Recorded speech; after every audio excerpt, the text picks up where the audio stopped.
En comunicación con la licenciada en Psicología por la UNT, Analía Lacuaniti, especialista en evaluación psicológica por la UNT, sexóloga clínica, educadora sexual, y le agradecemos muchísimo este contacto después de un día intenso de trabajo, así que estamos conversando con ella acerca de, en los primeros días de este mes, le voy a recordar a la audiencia, estaba programada la realización aquí en Tucumán del primer Congreso Global de Infancias Trans, Desafíos y Posibilidades, así se llamaba. Un encuentro que buscaba abordar la realidad de niños, niñas y adolescentes cuya identidad de género no coincide con el sexo asignado al nacer. Finalmente se frustró, la desinformación y los prejuicios lamentablemente frustraron este congreso y vamos a conversar acerca de esto con Analía. ¿Qué tal, Analía? ¿Cómo estás? Hola, ¿qué tal, Clara y audiencia? Y muchísimas gracias por esta invitación. No, por favor, al contrario, por hacerte este tiempo. Sé que has tenido un día muy arduo de trabajo. Sí, sí. Contanos, Analía, porque realmente el tema se ha tratado poco, pero además en los medios, estoy refiriéndome, ¿no es cierto?, poco, pero además con muchísima carga de desinformación, que es lo que decía yo al principio. Así es. Bueno, Clara, por eso agradezco esta nota y me parece que la situación vivida en la provincia a partir de tener que suspender, ¿no es cierto?, este encuentro que de alguna manera invitaba a profesionales, a familias, a organizaciones, a militantes, a poder reunirse, conversar, pensar en conjunto y colectivamente qué está pasando en nuestra sociedad con el colectivo de personas LGBTIQ+, pero principalmente con aquellos niños, niñas, adolescentes dentro de las familias que atraviesan una situación de identidad trans, ¿no? Sí. Como lo decía el título, posibilidades, pero también obstáculos.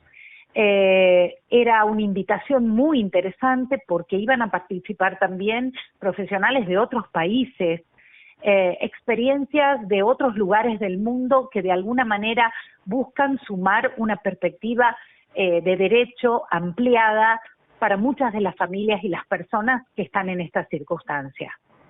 Sí, hay, a ver, en el actual contexto, es cierto que, vamos a decir, me parece, o desde mi punto de vista, ¿no es cierto?, que nunca ha sido fácil remar contra esta desinformación que cunde en términos generales, no solo en la sociedad tucumana, pero podríamos decir particularmente, pero en el actual contexto es todavía más difícil. Y entonces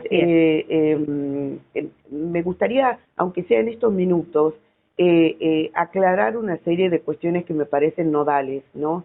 A partir de una definición médica, si vos querés, no sé si es correcto eso, la identidad trans no tiene que ver con una elección, ¿o sí? No, para nada.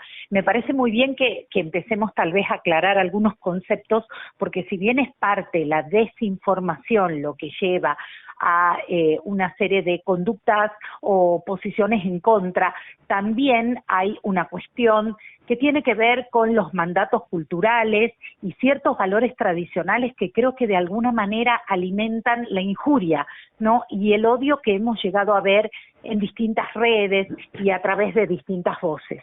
Pero antes de pasar a eso, sí me gustaría hacer estas primeras aclaraciones conceptuales. Sí. Cuando hablamos de una persona trans, estamos hablando de aquella persona que tal vez a veces, desde muy pequeño, es consciente que no se siente cómodo y no se identifica con el género que se le asigna desde el momento del nacimiento. Algo que se traduce en las constantes conductas, la ropa con lo que se viste a un niño, los juguetes que se le compra, los permisos y las prohibiciones, los compañeros de juegos o deportes, todo eso está marcado por el género. Sí. Vivimos en una sociedad binaria que dice, para una niña se esperan estos comportamientos, para un niño otros. Si no cumplen con esos comportamientos, en la educación de ese niño, en la escuela, en la familia, en el barrio, se empiezan a traducir en castigos y prohibiciones. No te sientes de esa manera, no hables así, no podés usar esta ropa, no podés usar este juguete. Solo las familias de aquellas niñeces trans empiezan a ver desde muy temprano esa incomodidad, que a veces se traduce con una sintomatología en algunos niños, ¿no? En berrinches, en angustia, en dificultades psicosomáticas. Sí. Por supuesto que estas situaciones no son repetidas de igual manera en todos los niños y niñas, porque va a depender de cuáles son los permisos, la flexibilidad o la escucha que tiene cada familia. Por lo tanto, lo que podemos pensar es que esta identidad de género se empieza a manifestar de un modo bastante precario a partir de los 2 años, cuando el niño ya tiene lenguaje, Ajá. cuando el niño ya puede hacer elecciones. Hay todos unos estudios sobre lo que es justamente la evolución cognitiva de la identidad de género, para poder identificar que desde que somos muy pequeños en una sociedad dividida por géneros entendemos a quién pertenece un objeto, una corbata, un lápiz labial o un vestido. Un niño pequeño puede identificar que eso pertenece a una mujer o a un varón, claro. así como los juguetes o los colores. Por lo tanto, esta cuestión de la identidad de género se percibe desde muy pequeños. Algunos niños pueden manifestarlo y otros lo hacen más tardíamente. Lo que podemos saber, y con esto termino, es que las personas trans adultas refieren que desde muy pequeños ellos sentían y sabían que su identidad era la autopercibida y no aquella que se le había asignado a partir de sus genitales. Claro.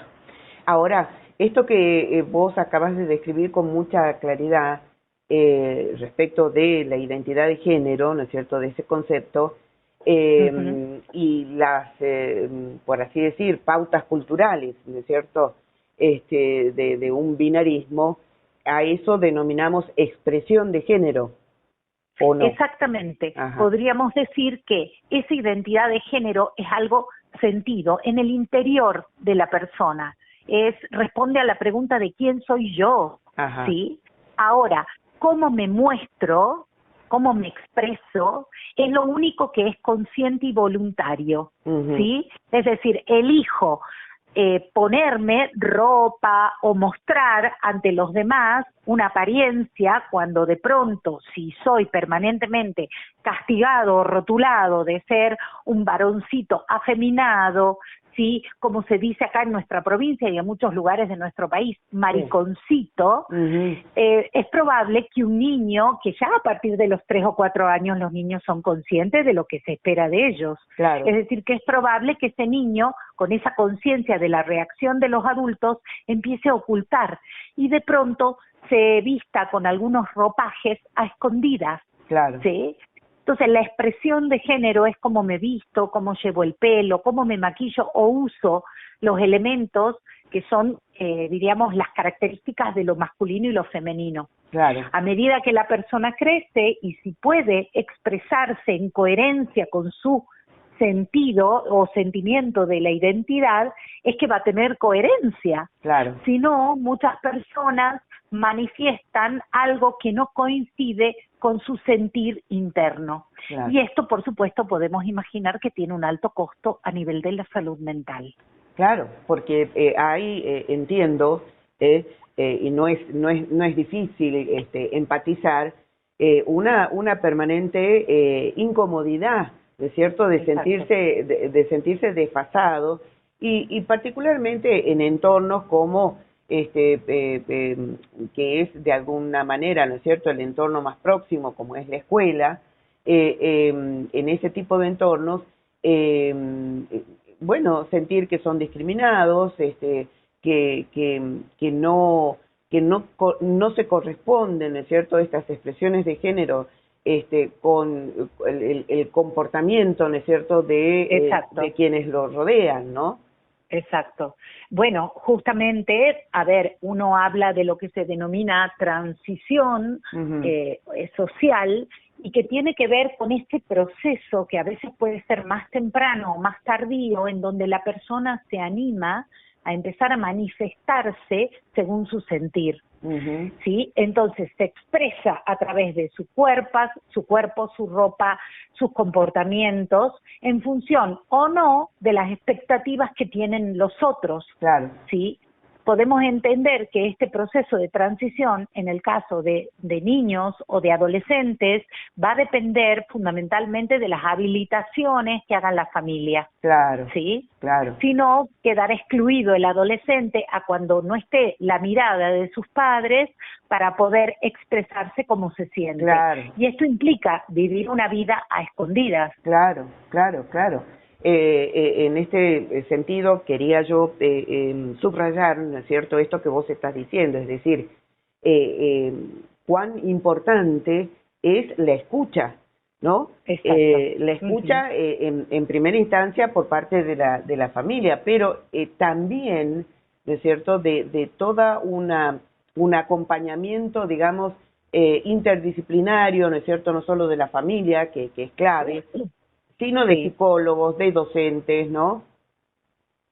Claro, de todos los entornos que acompañan las infancias y las adolescencias. Claro. Y yo aquí quisiera plantear un poco, Clara, este tema, diríamos, de las identidades trans, de la transexualidad, transgénero, que se le llama de diferentes maneras, tiene sus orígenes históricos en la medicina o en algunas experiencias y apreciaciones en la literatura o en la historia desde hace muchísimos siglos.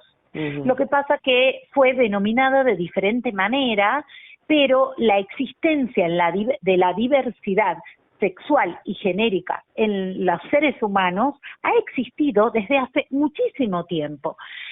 Lo que sí es cierto es que esta existencia diversa ha sido obstaculizada, reprimida, negada por la Iglesia, por la medicina y por el sistema judicial, ¿no?, o policíaco a lo largo de la historia. No nos olvidemos que hasta hace muy pocas décadas del siglo pasado, de estas últimas décadas del siglo pasado, es que, por ejemplo, la homosexualidad estaba diagnosticada como un trastorno mental. Claro. Y actualmente, si bien se han denominado de diferente manera, pero sigue existiendo la disforia de género como una forma de manifestar que esa incomodidad, ansiedad o depresión que a veces llegan a tener en altos niveles las personas trans, se refiere al hecho de ser trans como si fuera la causa, ¿no? Sí. Y no al hecho de que existe esa persona trans en una sociedad que la niega, la violenta, ¿sí? Y le provoca una vida muy difícil de vivir, claro, ¿no? Claro. Lo que podemos pensar es que en aquellas personas que se han ido acompañando, escuchando, y que hay una aclaración también importante, durante la infancia no hay ningún tipo de intervención médica. Claro. No hay ningún tipo de tratamiento ni hormonal, ni cirugías, ni nada de todo esto que se estuvo diciendo. Sí. En la infancia solo se necesita escucha y acompañamiento y comprensión por parte de la familia, sin diagnosticar o sin dar un rótulo o una etiqueta por parte ni de los terapeutas, ni de los médicos, ni de los padres. Es solo dejar que esa personita pueda ir expresando lo que siente y conectando con la escucha y el amor por parte de quienes lo rodean. Claro, ¿sí? Claro. Entonces, sí. Es fundamental, ¿sí?, pensar esto para poder entender que después que esa persona crezca, que entre en la adolescencia, que se producen toda una serie de cambios a nivel fisiológico y psíquico, pueda también estar acompañado por los profesionales que se necesiten y las consultas que él pueda, junto con el apoyo familiar, que es fundamental para la constitución psíquica de cualquier hijo o hija, pueda tener las mejores orientaciones en función de sus derechos. Claro, tal cual. No en función de una ideología de género que intenta, como en forma masiva y compulsiva, como se decía en este caso, mutilar o esterilizar niños o niñas, no hay nada más alejado de eso. Era muy importante, Analía, aclarar todo esto y lamentar que se haya frustrado la posibilidad, ¿no es cierto?, de poder debatir y esclarecer, ¿no es cierto?, a nivel público. Le cuento a la audiencia que estamos grabando esta entrevista y tengo el tiempo muy acotado, pero creo que lo sustancial lo has explicado con muchísima claridad, así que desde ya te agradezco muchísimo, Analía. Yo, Clara, quiero agradecerte en nombre de todas las personas que constituyen, ¿no? Ya sea desde el lugar profesional, desde las organizaciones o desde las comunidades y familias, porque la verdad que esta situación ha puesto en relieve todavía el odio y las cuestiones que siguen imperando en nuestra sociedad. Y si me das 2 minutitos, yo quisiera cerrar con una reflexión para poder entender por qué tanta resistencia y tanto odio. Y para eso, fíjense que es importante pensar primero de dónde venimos, cuáles son los valores tradicionales que tenemos en nuestra sociedad. Una de ellas, si te pones a pensar, Clara, es la institución familiar tradicional, madre, padre, hijos, como un cimiento moral de la sociedad y que presume que esta sociedad, con ese orden, va a ser una sociedad sana.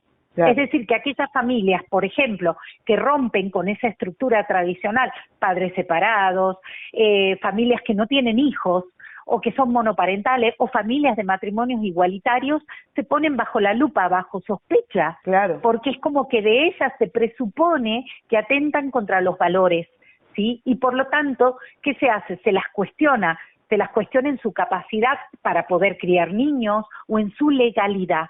Por otro lado, hay otro elemento que es la heteronormatividad, que es la única posibilidad de unión en una sociedad que conserva estos valores tradicionales como la única posibilidad de unión entre dos personas. Claro. Se considera como una norma, no como una forma válida de existencia de la sexualidad humana. Entonces, lo que debemos pensar es que estos mandatos tradicionales, ¿sí?, y que funcionan de manera como incuestionable, es lo que consideran que aquellas personas que van en contra o en otros caminos atentan contra el orden social. Tal cual. ¿Sí? Por lo tanto, atentan contra los valores de ese orden social, como la vida, la familia tradicional y la heterosexualidad. Solamente una persona que se siente amenazada puede reaccionar con tanto odio. Y aquí lo que se pone en juego es la amenaza contra un orden imperante. ¿Sí? Por eso las personas desde ese otro lugar reaccionan con ira, con violencia, y consideran que la existencia de personas trans o gays o familias homoparentales, ¿sí?, ponen en riesgo esos lugares, que son lugares de privilegio. Por eso termino con esto, el desafío es comprender que existen muchas personas en este mundo y que no todas responden a este modelo imperante o tradicional. Y que esto, ¿sí?, cuestionar estos modelos no es para aniquilarlos o plantear que no tienen existencia válida, sino todo lo contrario, para decir que también existen otras personas y que por no entrar en este modelo binario o de familia tradicional o de una identidad que coincida, ¿no?, con los genitales, no dejan de ser personas válidas en su existencia, y que debemos seguir defendiendo sus derechos, que también son humanos. Tal cual. Con absoluta claridad, Analía, que era lo que me interesaba acercar a la audiencia. Así que te agradezco muchísimo el tiempo y reitero esta claridad que era necesario de ser acercada, ¿no? De ponerla disponible y en circulación. Un abrazo enorme y bueno, y por supuesto siempre en contacto. Muchas gracias, Clara, por esta oportunidad. Un beso grande para todos y todas. Igualmente. Hasta luego.